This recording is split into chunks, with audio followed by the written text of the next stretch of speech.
Të nderuar xhamatli, jemi duke i shpjeguar dhe komentuar disa prej ajeteve të Allahu te bareke ve teala nga gjuzi i fundit nga surët Amma yatasaelun, e cila fillon nga surja An-Naba, të cilat trajtohen të dietarët si surët e shkurtra. Para se me kalu në pjesën e përmbajtjes të ajeteve të cilat i lexuam para hutbës, duhet të ngritemi në nivelin e vetdijes sa është i madh dhe sa kërkohet prej neve me i kushtu rëndësi Kur'anit. Temë e cila ka qenë temë kryer te shokët e pejgamberit alayhi salatu vesselam, ka qenë temë kryer te tabiinët, shokët e shokëve të pejgamberit sallallahu alaihi wasallam, ka qenë temë kryer te imamat e muslimanëve, ka qenë temë kryer te Ebu Hanifja sa duhet me i kushtuar Kur'anit, ka qenë temë kryer te Imam Shafi'iu sa është i madh Kur'ani, ka qenë temë kryer te Imam Maliku, te Imam Ahmedi sa është i madh Kur'ani. Porse sa është i madh për neve Kur'ani. Nëse neve na bëhet një sondazh, një test, sicili veç e veç, po shkruaje Kur'anin. Po shkruaje Kur'anin, çka do më dhan Kur'ani për tyje? Çka do më dhan Kur'ani në jetën tënde? Sa e njeh ti Kur'anin? Nëse ti të bëhet ky test, pi dikujna me të cilin ti je komod me ta, nuk të ngushton ai, çka i thua? Ti përgjigju vetës, çka i thua me një fjalë shkurt, çka do më dhan për ti Kur'ani? A do t'jetë gjevabi i turpshëm, apo do t'jetë gjevabi tamam? Dhe mos haroni se neve një ditë do t'na vetë Zoti jon te bareke ve teala, çka do i keme thonë për juve Kur'ani? Çka do keme thonë për juve Kur'ani? Andaj, nëse niveli i përgjithësisë karshi Kur'anit nuk ngritet, neve dhe kur i lexojmë ajetet, ato s'kemi mundësi me i kuptue.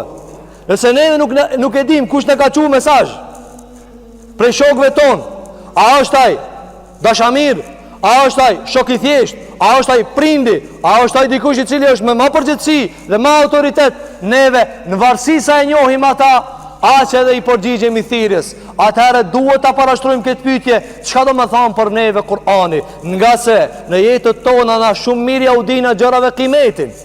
Në jetët tona kur bëhet fjalë për gjëra të çmuara, themi ka dalë se kjo kushton. Ka dalë që kjo kushton, ajo kushton, ka çmime kështu me radhë.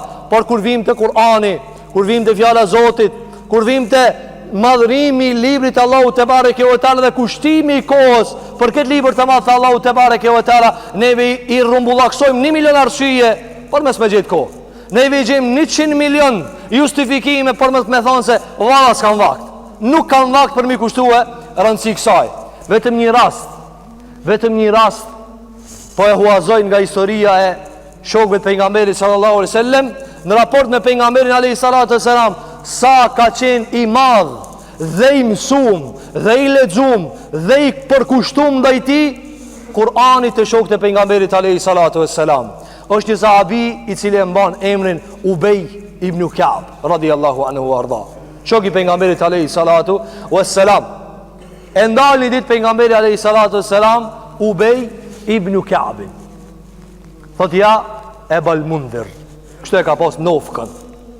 I thot o Ubej, cili është ajeti më i madh në Kur'an? Cili është ajeti më i madh në Kur'an? Para se me dhon gjevabin, mendoje shpejt tani ti, a e di gjevabin? Ti a e di gjevabin? Pejgamberi alayhis salam e vet Ubej ibn Ka'b, cili është ajeti më i madh? Shiko, pejgamberi sa nuk na ka ardhur na vet. A e diti se filan telefoni ka dalë i ri? A e diti se filan kafshat çfarë performanca ka? A e diti dhe a e di gjërat të cilat njerëzit jetojnë me to? Shiko, pejgamberi sa mban pyetje e cila ka të bëjë me ahiretin tan, me vetdijen tonë, me krijimin tan. Pse e kriju ti? Ti kriju për çeta. Tha, cili është ajeti më i madh? Shiko, me një anë çfarë pyetje, por shiko edhe çfarë përgatitje që Allahu xhelala i ka qu qasi shok, që me na pas qu neve vaj halli për musliman të parë. Para mendoj ti vetën tani, mu pas kanë pejgamberi sa me të bë pyetje, cili është ajeti më i madh në Kur'an? Edhe vallahi ja Resulullah, unë as se di tash as surë si di çish dal as ajetet as problema na unë tash me ime bë mohabet për këtë punë. Ubej ibn Ka'b hitsu lëkund, as nuk pat më dishe, tha, ajetul kursi, ja Rasulullah. Tha, ja Rasulullah, ajeti kursi, du të më kanë maj madhe. Ajeti kursi. I tha pejgamberi selam, li yahnika al-ilmu ya Abul Mundhir. E gëzofsh dijen, o Abul Mundhir. Po e gëzofsh përgjigjen se ja qëllove. Tani krejt dietar ma vonë që kanë ardhur pas sahabeve, kur e diskutojnë në librat e tyre, cili është ajeti më i madh, thonë kjo punë e lehtë ka kryer Ubeji. Edhe ja ka biratu pejgamberi alayhi salatu wassalam. Pra Ubej ibn Ka'bi ka e gjetë përgjigjen. A tha, hajt ta provoj, ajeti kursi. Ku e di, nashta del. A çështo e tha? Ja, hasha. Nuk e ka thonë çështo. E ka thonë në pas studimit të madh, leximit të madh Kur'anit, e ka shtri mirë Kur'anin duke e lexuar, e ka shtrydh veten duke e studiuar, edhe në fund e ka pasë ajeti më i madh du të më kanë. Ai nuk e ka ditë sigurt, po ka thonë që kjo du të më kanë më afër. E pastaj ja ka miratu pejgamberi alayhi salatu wassalam, ajeti kursi. Allahu la ilaha illa huwa al-hayyul qayyum la ta'khudhuhu sinatun wala nawm. I cili ajet flet vetëm për Allahun te bareke ve teala. Çfarë argumenton kjo ngjarje? S'po dojmë me dalë ata ajeti kursi e kështu me radhë. Kjo temë e veçantë e cila e ka me 10 porosi, por pika shumë e madhe e cila neve duhet na i vrat pak, na i provokon pak brendësitë tona, cila është ajo? Me na pas vet neve. Me na pas vet neve. Cili ajet është më i madh? Cili ajet është më i madh?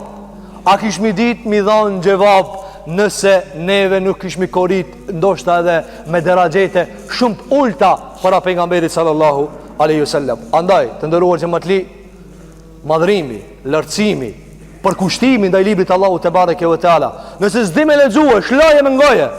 Shloje, sot janë ofru përkthime, janë ofru e lloj mjeti me shtypullat e pullës ti arrindet të Kur'ani. Çfarë arsye kemi thënë Allahu te bareke ve teala? Veç me shtyp, s'në shtypsha. E cili është ajo arsye që ka thënë Allahu, s'në shtypsha o Zot. S'kisha vakt unë. Kisha do punë më të rëndësishme unë. I kisha do punë më të rëndësishme. Ata të ndëruar që më të li, madhrimi Kur'anit, lartësimi Kur'anit, përkushtimi dhe Kur'anit është gjëja më elementare cila ngrit pozita te Allahu te bareke ve teala. Nëse kjo nuk ekziston në zemrën e besimtarit, është shumë e dyshimt kur i thojnë atij ka thënë Allahu në Kur'an. Çka do të thonë për atë ka thënë Allahu në Kur'an? Nëse ai nuk e di se ky libër është i Zotit, e ka zbrit Allahu te bareke ve teala për udhëzimin e njerëzve te Muhamedi alayhi salatu wasalam, te njeri më i mirë, te qibla më e madhe, qabi Allahu te bareke ve teala. Adhe na elusmi Allahu te bareke ve teala, që Allahu xhele xhelal të ngrit madhrim dhe dashuri dhe respekt për këtë libër të madh të Allahu te bareke ve teala. Elusmi Allahu xhele xhelalu që Zoti jon te bareke ve teala mos na privon nga mirësia e Kur'anit, na lëshon nga bereqeti i Kur'anit. Elusmi Allahu te bareke ve teala që Allahu xhele xhelaluhu na mundson me u cilësu me ato kërkesat të cilat i kërkon libri i Zotit te bareke ve teala. Elusmi Allahu te bareke ve teala që Zoti jon xhele xhelaluhu na mundson me bëj vepra të mira deri në frymën e fundit, na ruan nga të këqija deri në frymën e fundit.